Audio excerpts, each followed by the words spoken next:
लोकसभा चुनाव को लेकर डिप्टी सीएम अरुण साव ने जी मीडिया संवाददाता राजेश निषाद से खास बातचीत की, जिसमें उन्होंने कहा है कि छत्तीसगढ़ में कांग्रेस 0 पर आउट होने वाली है। कांग्रेसी एक भी सीट नहीं जीत पाएंगे। कांग्रेस में भगदड़ मची है और कांग्रेस प्रत्याशी का उनके ही लोग विरोध कर रहे हैं। राहुल गांधी के दौरे पर उन्होंने कहा कि इसका कोई असर नहीं होगा। बघेल को लेकर कहा कि प्रदेश की जनता में उन्हें विधानसभा चुनाव में नकारा है, अब गांव-गांव में उनका विरोध हो रहा है।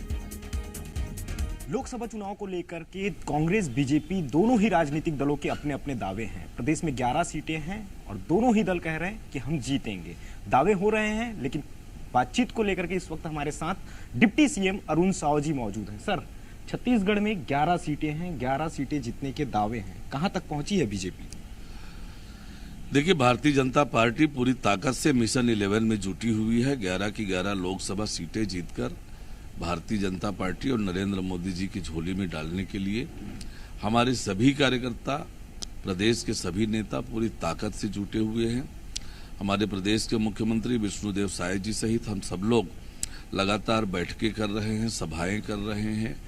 हमारे सभी मोर्चा प्रकोष्ठ भी अलग अलग कार्यक्रमों के माध्यम से लगातार सक्रियता और मजबूती से काम कर रहे हैं। निश्चित रूप से जो वातावरण प्रदेश का समझ में आ रहा है, निश्चित रूप से भारतीय जनता पार्टी 11 की 11 लोकसभा सीटें जीतेगी।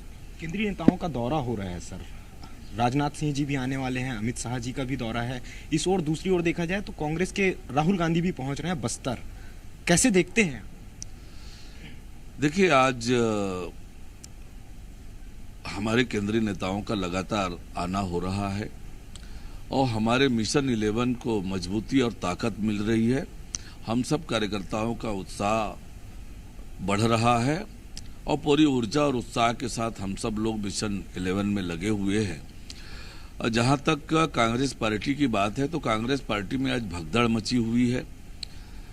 कांग्रेस के प्रत्याशियों का कांग्रेस के लोग भी लगातार विरोध कर रहे हैं। सर, बस्तर और राजनांदगांव दोनों ही सीट ऐसी है जहां कांग्रेस ये दावा कर रही है कि हम जीत रहे हैं और लगातार भूपेश बघेल भी 22-23 गांव पे एक साथ दौरा कर रहे हैं। उनका चुनावी अभियान इसी तरह का चल रहा है और उनके भी नेता पहुंच रहे हैं राजनांदगांव और आपके भी नेता पहुंच रहे हैं। क्या वास्तव में कहीं कोई चुनौती दिख रही है? देखिए, जहां तक अभी प्रदेश की जनता ने भूपेश बघेल को नकारा है। भूपेश बघेल जी ने मुख्यमंत्री रहते हुए जो राजनांदगांव की जनता के साथ, राजनांदगांव के लोगों के साथ जो अन्याय किया है, गांव-गांव में उनका विरोध हो रहा है। कांग्रेस के अंदर ही उनका विरोध हमने सार्वजनिक रूप से देखा है। तो न केवल राजनांदगांव में, बस्तर में भी कांग्रेस को कुछ हासिल होना नहीं है। कांग्रेस पार्टी 0 में आउट होने वाली है। बहुत बहुत शुक्रिया सर। ये थे हमारे साथ डिप्टी सीएम अरुण साव, जिनका सीधे तौर पर यह कहना है कि बीजेपी प्रदेश की 11 की 11 सीटें जीत रही है और कांग्रेस के अंदरूनी कलह की वजह से उनकी हार होने वाली है। कैमरामैन सुनील सनोडिया के साथ राजेश निषाद, जी मीडिया, रायपुर।